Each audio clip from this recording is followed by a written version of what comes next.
Mind Your Farm Business on realagriculture.com is brought to you by RBC Royal Bank. Welcome to the Mind Your Farm Business podcast. I'm Shaun Haney, founder of realagriculture.com. This podcast is brought to you by RBC Royal Bank. I want to thank them very much for their sponsorship. You can find more episodes of this podcast at mindyourfarmbusiness.com. Today is a little bit of a different format. Today is a little bit of a deep dive into a subject that I guarantee you are not spending enough time on in your farm business. Today we're going to deep dive into human resources. And we're going to do a little bit different. Usually we just have one guest for our podcast, but today we're actually going to talk to 4 farmers from across the country. We've got a farmer in Alberta, Saskatchewan, and 2 from Ontario. And actually we've got a mix. Half are livestock and half are cash croppers. So we've got a tremendous amount of diversity, and I didn't even get into the size of their operations. But they all have the similar challenges, but also opportunities to improve. And we're going to learn here together. We're going to cover 4 topics. We're going to talk about, do you have an HR plan? How do you acquire talent? How do you retain those top performers? And what does your performance evaluation actually look like? So we have a lot of stuff to talk about. Hang in there. This is a podcast full of information. I think you're going to really learn along here with our 4 farmers. So let's get started. Let's meet our farmers. First of all, from Ontario, Daryl Hanstra. Yeah, so we're a farming custom farm operation in Smithville, Ontario. We farm about 1,000 acres, but we do a lot of custom farming, and we have a grain elevator, a Pioneer seed dealership. No livestock, just crops. So we grow corn, soybeans, wheat, and we also do some cover cropping with red clover. Yeah, we have 4 full-time employees and about another 4 or 5 guys that help us part-time in the busy planting and harvest seasons. Our next farmer is a pig farmer from Listowel, Ontario, Stewart Skinner. We've got a hog operation based in southwestern Ontario. We do both commercial and niche market hog production. We have about, between owned and contracted sows, about 1,200 sows, and that's all farrow to finish. Okay. Now we're going to head over to Western Canada in Saskatchewan, Jared Gust. I farm in Davidson, Saskatchewan with my father and brother and all of our wives and my mother, I guess, as well. We run about a 16,000-acre farm with a variety of dryland crops, a little bit of irrigation, and just a pretty typical family farming outfit. During the summer, there's just my brother, myself, and my father, and 1 full-time guy.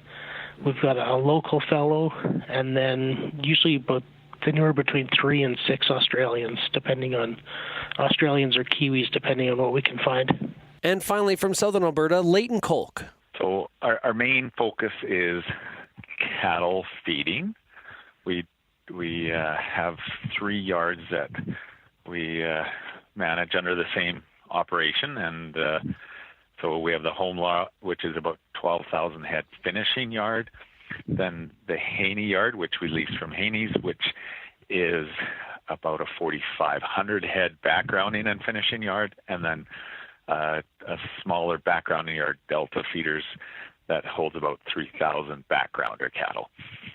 That's our main focus of our operation, but we do have some dry land and a couple thousand acres of irrigated land, which we try to grow higher valued crops such as canola seed, specialty wheats, and corn for silage, and then rotate through with potatoes and a few other rotation type crops.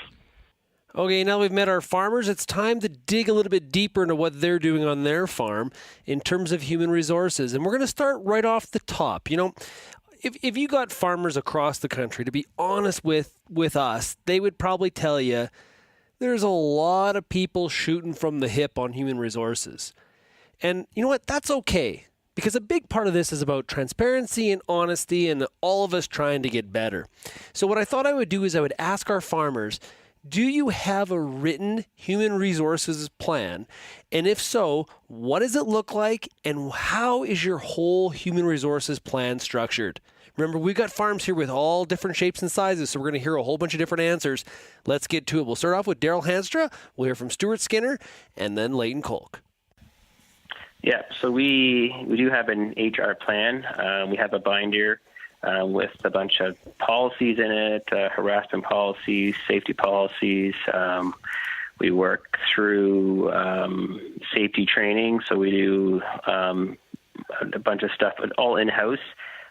Spend a day or so every year working through our policy, reviewing our policies, and then we also spend another day actually out in the yard going through each piece of equipment that we have here.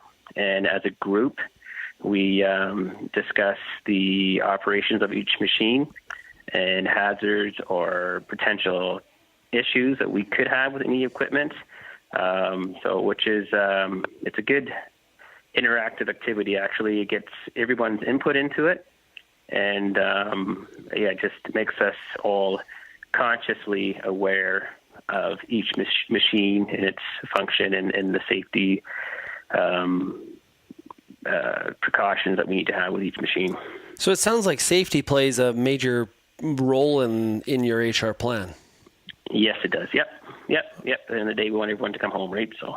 Yeah. So the thoroughness of some of your training in regards to how to operate and some of the safety requirements that go with that, that's not something that happens on every farm across Canada, and everyone's striving to be better at this kind of thing. What's the reaction from the employees when you go through this process? It's been very positive. At the end of the day, it just kind of affirms for each one of them what we're trying to do, and also just the discussion around it. It gives the opportunity for each employee to voice their concerns at times with different machines, to say, hey, I'm concerned about this, or I'm concerned about that, or I love this task, but I'm always concerned about this. So we can kind of talk about it and just to kind of become more consciously aware of the hazards of each machine. And I think at the end of the day, it makes everyone more comfortable and safe operating machines. Well, we never used to have anything formal because we had been a relatively stable size for a long time and had the same two employees that had been working for us for quite a while. In the past year and a half, we've done some fairly rapid growth, and we've kind of been in the middle of trying to update and formalize how we handle HR. We've still got a lot of a way to go. As for a specific HR plan, we don't have anything like that at this point. We start every year with strong intentions of strengthening the plan, but life gets in the way sometimes.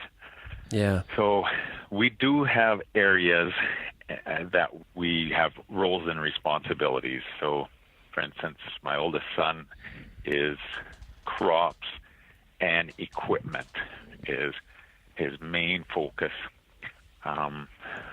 We have a foreman at each yard, and they have their focus is cattle and cattle care.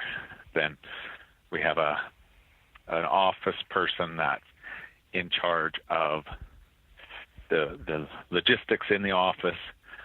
I tend to do some of the overall human resource stuff, where if we need a new hire or replace an employee, I will do that in conjunction with the person that's in charge of their area. So we will kind of do a tag team approach to interviewing and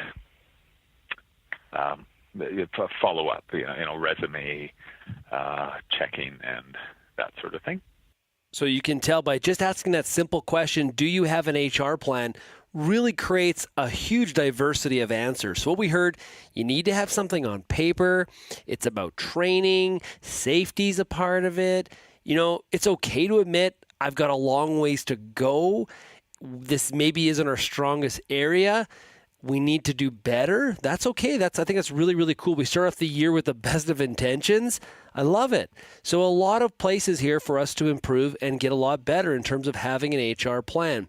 One of the things that kind of, we talked to Leighton Kolk there, he has multiple sites. So you're going to hear words much more like delegation and responsibility and things like that. So really, really a good start here to kind of breaking down this whole HR component of farming operations across Canada. So now that we've figured out we need to have an HR plan, how do we attract employees to our operation? What techniques are our farmers using? Is it traditional methods? Is it maybe new digital methods? What are some of the things that they're doing to make sure that they have the rock stars of the future working on their farms? We're going to hear from Jared Gus, Daryl Hanstra, Leighton Kolk, and Stewart Skinner. Let's start with Jared. So Jared, on your farm, how are you recruiting employees to work on your farm in Saskatchewan? I guess we're entirely word of mouth. We try to treat people the way we want to be treated, give them responsibilities and work that they're capable of doing, try to stretch their limits and train them. And really just do the best with what we have. We don't pay any recruiters. We don't do anything other than I'll send a message to the guys that have been here previous and say, hey, what have you got? Have you got any friends? Have you got any cousins, neighbors? And we've had really good luck with that. We get somebody that somebody will put their own name behind. So most of our employees have come to us. I guess one of my personal goals is to create a fun and a safe work environment. And I think by taking care of your employees, which they are the business, it's not, even though I'm the owner, it's the employees that make the business. So giving them ownership and pride in their work, and it tends to bring other people in just because of their experience. So is a lot of the people that are coming to work at your operation, it's really about it's a word of mouth, so to speak? Yeah, okay. We have advertised for some positions, but everyone else has come through the door through word of mouth. So I guess one of the things is when you do have a new applicant that comes in and they want to work at your operation because they've heard some really good things about it, mm-hmm. Do you interview the applicants?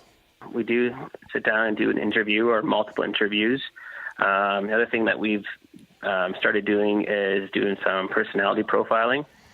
So they'll have to fill out like a DISC profile, and then based on that, we kind of try to understand how they think and how they operate. And what we're trying to do is also create an array of personalities in this workplace, so that there's some people that are drivers. We need analytics. We need influencers. And trying to create a good balance of employees that complement each other, so that this business can thrive. Shaun, key to attracting a good employee is starting off with a very clear expectation. So right from the job ad or we use an employment service. We use Tony at Ag Employment. So I always have a list of about 20 questions. We'll only use 3 or 4 of them, but they're questions that you cannot answer yes or no to. They have to explain what is one instance that went wrong in your past employment, or tell me about 2 things that you loved about the last place you worked. What is one thing you would avoid at all costs in your next job? Tell me about a couple of your hobbies. Things where they cannot say, did you work well with others? Yes. Did you ever get in a fight? No. Because those don't help anybody, but it's when they have to speak. And if they cannot articulate something that they loved or they're passionate about or disliked, they're probably not telling you everything. So it's back to digging deep and asking those questions that are not yes and no questions. That's really key. And I'd keep in mind, Shaun, if someone's getting hired to run the grain cart for 6 weeks, we may not get too in depth, because you only have so much time. But if this is a key person, and cattle health care is key people for us, crop equipment operators, they're key, so you kind of balance how much time you're going to spend on the whole process versus how long a term the job is. If it's a full-time, long-term, you spend the time up front because it's way easier to do it right before you hire than deal with grievances and dismissals and just aggravation because you didn't spend the time up front. We've tried everything from the traditional newspaper route, the more informal, kind of just get the word out there. Each time that we've brought in somebody that has lasted, it's been through a personal relationship where either someone we knew and trusted knew of somebody or knew and trusted needed a job. So that's been how we've done it. We've started the process of looking at the temporary foreign worker program, and I have a feeling if we were to conduct this same interview in a couple months, we will likely, or in 6 months to a year, we will likely have at least 1 or 2 temporary foreign workers, because that's where we're looking at probably is where we're going to need to go for stability on the labor front. So we just heard Stewart Skinner talk about how they may be accessing the temporary foreign worker program in the near future to try to attract more employees to their hog operation in Ontario. Well, back in Saskatchewan, Jared Gus, he kind of alluded to how they use word of mouth to attract employees to their operation. But it's not just locals. They're actually attracting New Zealand and Australian farm kids to work in their operation in Saskatchewan. So how long have they been doing that, and what really makes that program successful for them? We're probably going on 25 years now. I guess that's in this latest incarnation, and there was maybe 35 years ago, there was a couple fellows came for a few years that worked with Dad when he was a little younger. Okay, and you obviously stuck with it. So what's from your standpoint, what's been the advantage of having people come over from Australia and New Zealand to work on your farm? I guess the contra season is probably the biggest advantage, the zero language barrier, and the familiarity with machinery. It seems to be the most ideal situation for us. I've got friends that use people from South Africa and Germany and Mexican Mennonites and Canadians, and I don't know. This works really well for us for a seasonal workforce. Okay, we're going to take a quick break in the action here halfway through, and we're going to get a word from our sponsor. This episode of the Mind Your Farm Business podcast is brought to you by RBC Royal Bank. While there is no way to eliminate all business risks you'll face, creating a sound risk management strategy will help mitigate some of the more common ones and give your business a leg up. The agriculture banking specialists at RBC Royal Bank can help set your farm up for success. Visit rbc.com/agriculture to find an ag specialist near you. So once we find those employees that are really key, those employees that we know are an important part of our operation, I wanted to ask all the farmers here on the panel, how do you retain them? How do you make sure that you keep the best of the best inside your operation? Everybody's not going to stay. That's not the kind of time that we live in right now. But how do you try to do your best to retain a core group of people that can add to your operation on a year after year basis? Because remember that every time you add a new person to your operation, there's things like training and there's things like education around the operation, the equipment that come into play, and that's a cost, and that's your time.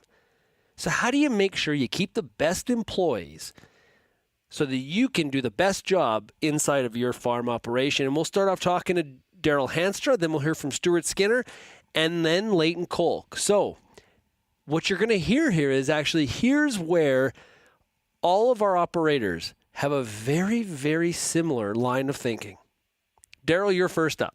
Yeah, I did actually ask my employees that question, like, what keeps them here? And I think at the end of the day, it's the work environment. Give them ownership in the work. It's not, we make decisions together. And if there are certain items that they want addressed or they want to try or experiment with, that's fine. I think we're totally open to that. And I think they're part of every decision process. So in a way, each employee has skin in the game.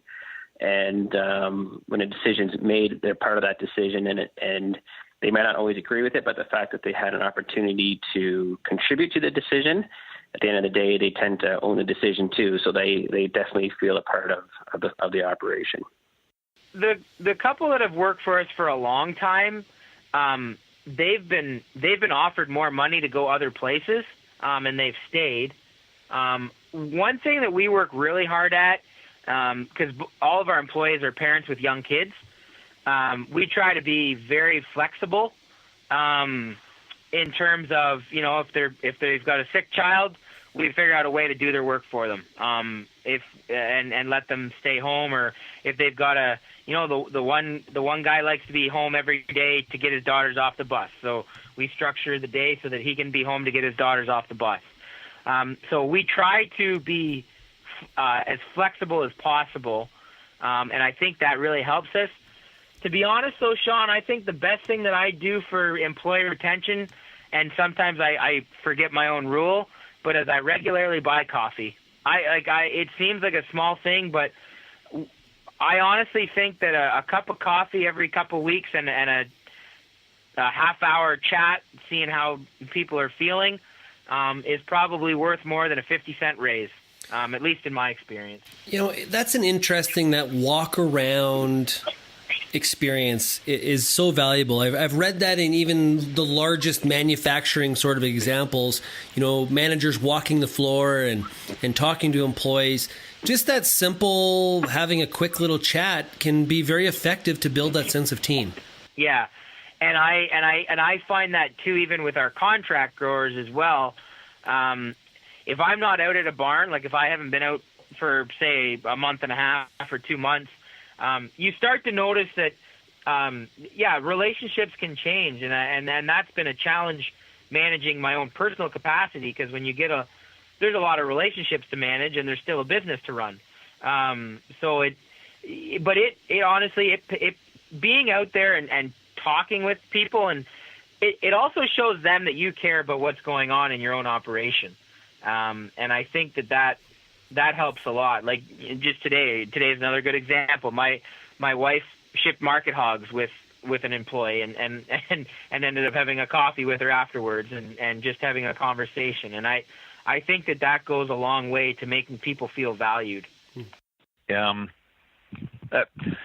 does often start before they get here. We try and spend some time on social media stuff, just getting little glimpses. If they pay attention, they can look at our website, look at our Facebook page, see my Twitter account, whatever, and just see things that are going on that matter to us. And if that's a culture that they like, they'll be attracted to it. And then the money generally is not the driving factor. If money's the only thing that's going to motivate you to come to work here, yes, we pay well. That's retention means I want to pay at the top end of my industry average, not at the bottom end. So that does help for retention. But if money is the only object, then for our culture, that's not something we kind of focus on. So retention is making the culture such that I have fun working here. We actually enjoy going to work because we're getting treated. So treating people like you'd like to be treated, treating people with dignity, respect, and responsibility. I just don't know anybody that doesn't want to have a little bit of responsibility. It empowers you. So you empower them by saying, I think you can do this, and we'll give you the tools, but you can do this. And when they succeed, that we all know that feeling of when we scored a goal or shot the winning shot or won the race and came in first, second, or third. We all know that feeling. And that same feeling needs to happen at work, where I won and I got recognition for winning. Recognition is pretty key, probably more important than money. So out of all of this conversation, what I thought would be super cool is to actually get a little bit of a deeper read on money. So we heard in the retaining piece, all of our farmers mentioned, it's not about the money. It's not, but a lot of this sometimes we say that, but sometimes it does come down to the money. So we set up a structure, an environment where people can have fun, they know what the expectations are, and they can succeed inside of that framework.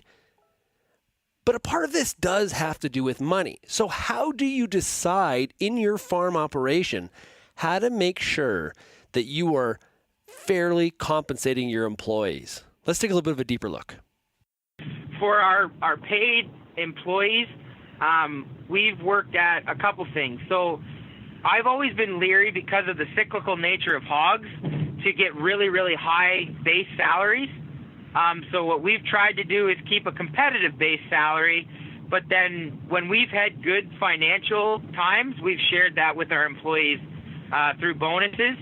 And then the other part that we've done is traditionally we never offered any benefits, and in the last year and a half, we've brought in a healthcare spending account for our long-term employees that we extend out when people have worked with us and have proven that they're going to be sticking around, if you will. Yeah, and what's been the response from the employees when you offer that sort of a health spending account program? Kind of variable. Now, we only have the 3 full-time employees that would be on that, and I would say it goes from very used right to its maximum to not used. We've done it because of and we chose a healthcare spending account just because it was a little more user-friendly for both us and our employees on a small scale.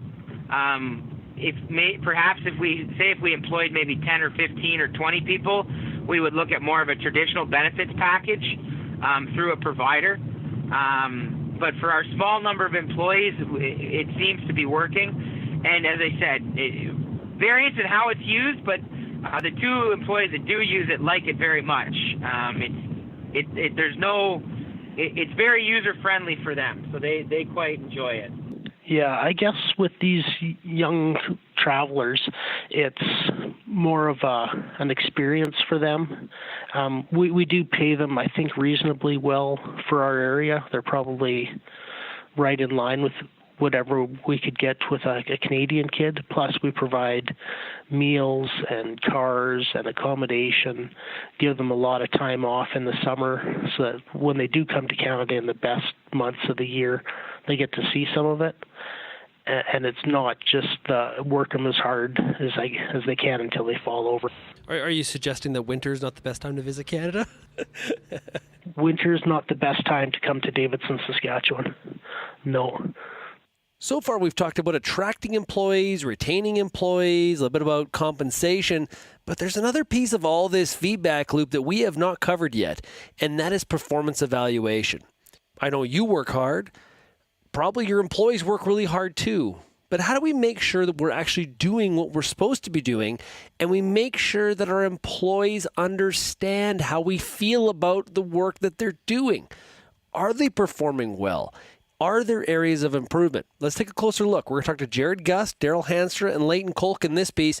We'll start with Jared Gust. Jared, how do you handle performance evaluation on your farm? Yeah, we sort of do an exit interview and try to figure out, okay, where could we do better? What can we do a little bit different? Usually it's chains of command is sort of a consistent thing, which is similar on a lot of family farms. Who's the boss? Who do I listen to? If somebody gives me conflicting instructions, where do I go to? and we always have to realize as family members too that this person might be getting conflicting information, and not to lose your mind on somebody when they're not doing exactly what you said. Now, there's some family members that are involved in the organization as well. So do you yourselves go under performance evaluations, maybe some 360-degree reviews, or how do you manage that? We don't. We've got a really good relationship with each other, and we always have a tailgate chat every day and figure out what's going on. It's probably not a bad idea to look at ourselves, but I imagine those are difficult conversations as well. I've never really thought about it. Yes, yep. We actually just started doing that. What we've done this past year is we basically have answered a few questions. What's good about your job, what's difficult, and what we can do differently. And then we also went over some 2-year, 5-year, and 10-year plans and goals for each employee. And then also talked about further education. So it may not be something that's work-related, but maybe they have a personal interest in something that we'll try to see if we can find like a winter course where they can do night school and develop another skill that they have interest in. When it comes to personal performance at work, we have some targets for some employees around the amount and quality of work that they do. But that is definitely, I would say, something that kind of struggle with to really nail down a formula to reward employees for performance. I'd have to admit that may be a weak area in our operation, but maybe not. An official performance evaluation, if it happens once a year with our key people, that it's, you would consider it official, that would be all. But I would say that quarterly we have some opportunity to have a very brief visit, and it might be a visit over the loading chute, or the cattle squeeze, or fueling up a tractor. But we will have the visit where it's as much, is everything working for you? Is everything working for me? And it won't have documented notes, but from those, we know we may have a problem brewing. We need to get more official, or things are going well. Some really, really, really good pieces there. And I love the fact it's about, asking simple questions. It's about lines of communication. I think that it's just such simple, great advice there from our farmer panelists. Now, HR is not easy. Anybody that says it is or pretends it is, they're really, I think, not being very honest. And I think our farmers have been tremendously honest here today, what's worked well for them, where there are gaps, and where they even admit they have to improve. And I want to thank them for that. A lot of you, though, it comes down to your excuse is probably time. I don't have time for human resources. I don't have time for HR. I don't like it. I don't want to talk about it. It's really quite difficult. I'm here to farm. I got a crop to plant. I have livestock to take care of. The reality is that we have to make time for it as business owners. It's a daily commitment. And I asked Daryl Hanster, who I really felt had a really good handle on what he wanted to get out of not only his whole entire HR plan, but just realizing how important all these different pieces are to the success of his business. And I asked Daryl, how does he make time for human resources on his farm? Well, it's like anything I've learned. It's a lot of things we choose. So we choose to or we choose not to. We all prioritize things that we think we need to do. And I think with an HR plan, realizing the fact that, hey, our employees are very important to the success of this business, that in itself is enough for me to say, hey, you know what, this is a priority. We need to make this choice and sit down and make sure that, hey, when our employees come to work, that they're getting fulfilled, and they come home and they say, hey, today was a good day. And it's important to me. It's important that that my employees have a good experience here. I think Daryl really broke that down so simply. It really is about choice. And no matter if you are in British Columbia or in PEI or somewhere in between, you know that you probably need to spend more time on human resources. I really found that, like I said, in recruiting farmers to do this. A lot of us are a little sheepish. If I wanted to ask you about your crop marketing plan, you would have probably joined me. If I wanted to talk about how you get your crop seeded, you would have wanted to talk to me. How do you raise your livestock? You would have wanted to talk to me. Human resources is a whole nother animal, and we're all trying to get better at it so that we can have success, not only as a farm business, but with our whole team a part of the process. So I want to thank everybody who joined me. I want to thank you for listening. You can find more episodes of this podcast at mindyourfarmbusiness.com. And until next time, keep on minding your farm business.